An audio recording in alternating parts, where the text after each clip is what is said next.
So I get a lot of people who ask, does my turning chain count as a stitch? We're going to explore this with the single crochet in this tutorial. Today's tutorial is written using US crochet terms. For the single crochet, no matter which option it is, whether it counts as a stitch or not, you're going to chain one and turn your work. When the turning chain does count as a stitch, we're going to begin by chaining one. We are not going to work in this stitch. We're going to work in the second stitch here. So we will not work here. The chain one is going to act like this first stitch right here. So it is counted. Now I'm going to go into the next stitch and place my first actual single crochet stitch. When I get to the end of a row where the chain does count as a stitch, you need to pay attention here. So in the last row, I did the same thing where I chained one and I turned and I wanted my chain to count as a stitch. So what I'm going to do, this is the last stitch to work into here, but I also need to place a single crochet into that turning chain because it is counting as a stitch.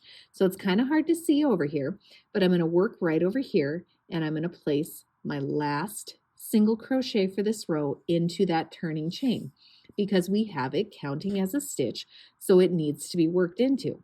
So again, if you want your turning chain to count as a stitch, or if it counts as a stitch, you're turning one or chaining one and turning, you are not working here, you are working here to have that turning chain count as a stitch. Now, if we do not want our turning chain to count as a stitch, same idea, we're going to chain one and turn. You always do that with a single crochet. So if we do not want our turning chain to count as a stitch, we're going to work our first single crochet into this space.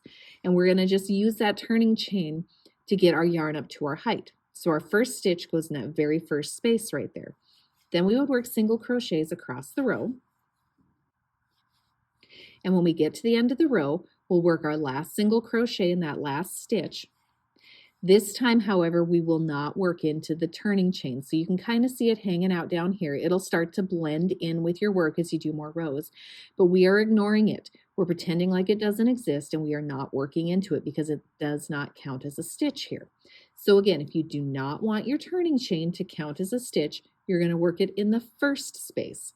And that's the difference between the two, whether you count a turning chain as a stitch or not. In general, if you work your first single crochet in this very first stitch right here, your turning chain does not count as a stitch. Whereas if you work your first single crochet of your row into the second stitch here, so not this one, but this one, your turning chain does count as a stitch. I hope that makes sense. If you're looking for more crochet tutorials, you could check out my blog, hopecornerfarm.com, or my YouTube channel, Hope Corner Farm Crochet, where I take this and other crochet stitches a lot slower. And I hope you have a wonderful day.